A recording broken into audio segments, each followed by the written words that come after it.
ಸಮಸ್ಯೆ ನಿಮಗೆ 15 ದಿನದ ಮೇಲೆ ಆಯಿತು. 15 ದಿನದಿಂದ ನೀವು ಕೊಡ ತೊಗೊಂಬಂದ್ರೆ ನೀರು ಕುಡಿಯೋಕೈತಿರಿ. ಈಗ ಒಂದೆರಡು ಕೊಡ ನಿಮ್ಗೆ ಸರಿ ಹೋಗ್ತದೆ, ನೀರು ಸರಿ ಹೋಗಲ್ಲ. ಮತ್ತು ಅದನ್ನೇ ಜೋರಾಗಿ ಹೇಳ್ರಿ ಸರಿಯಾಗಿ.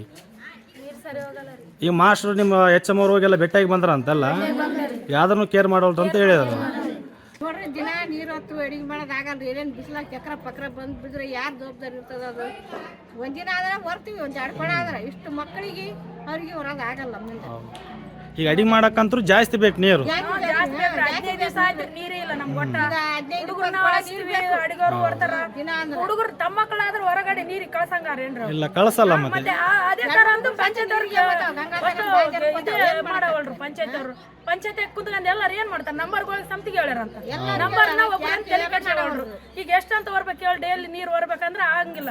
ಇಲ್ಲ ಬಿಸಿ ಊಟ ಬಂದ್ ಮಾಡಂದ್ರ ಬಂದ್ ಮಾಡ್ತೀವಿ, ನೀರಿಲ್ಲ ಅಂದ್ರೆ ಬಂದ್ ಮಾಡಂದ್ರ ಬಂದ್ ಮಾಡ್ಬಿಡ್ತೀವಿ. 3 ದಿನ ಆಯ್ತು ಒತ್ತ ಮಾಡಕತ್ತೀವಿ, ನಮ್ಮಿಂದ ಆಗಲ್ರಿ ಒತ್ತು ಮಾಡೋದು. ಯಾಕೆ ನಾಳೆ ಟ್ಯಾಂಕರ್ ಬಂದ್ರೆ ಅಡಿಗೆ ಮಾಡ್ತೀವಿ, ಇಲ್ಲ ಅಂದ್ರೆ ಹುಡುಗರನ್ನೆಲ್ಲಾರು ಕರ್ಕೊಂಡು ಪಂಚಾಯತಿಗೆ ಬಂದ್ಬಿಡ್ತೀವಿ. ಡೈರೆಕ್ಟ್ ಪಂಚಾಯತಿಗೆ ಬಂದ್ಬಿಡ್ತಾರೆ ಹುಡುಗರನ್ನ ಕರ್ಕೊಂಡು. ಇಲ್ಲೇನೆ ಎಷ್ಟು ಮಂದಿ ಬಂದ್ರೆ ಏನ್ ತಲೆ ಕೆಡ್ಸಲ್ಲ ರೀ ಯಾರು. ಪಂಚಾಯತಿಗೆ ಹೋದ್ರೆ ಹುಡುಗರನ್ನ ಕರ್ಕೊಂಡು ಹೋದ್ರೆ ಗೊತ್ತಾಗ್ತದೆ.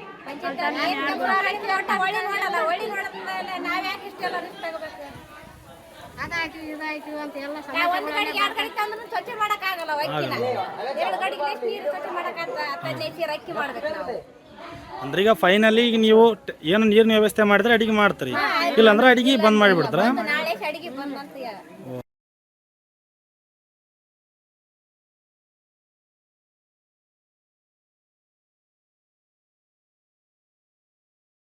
ಎಷ್ಟು ದಿನದಿಂದ ಸಮಸ್ಯೆ ಆಗಿದೆ ನಿಮ್ಗೆ?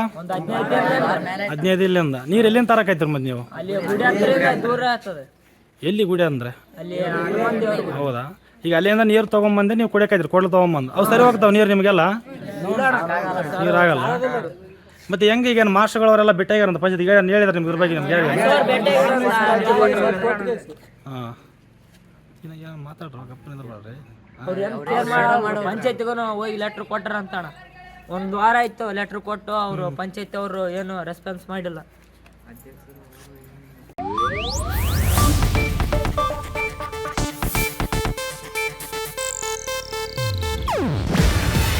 ಇದು ಏಷ್ಯಾನೆಟ್ ನ್ಯೂಸ್ ನೆಟ್ವರ್ಕ್ ಪ್ರಸ್ತುತಿ.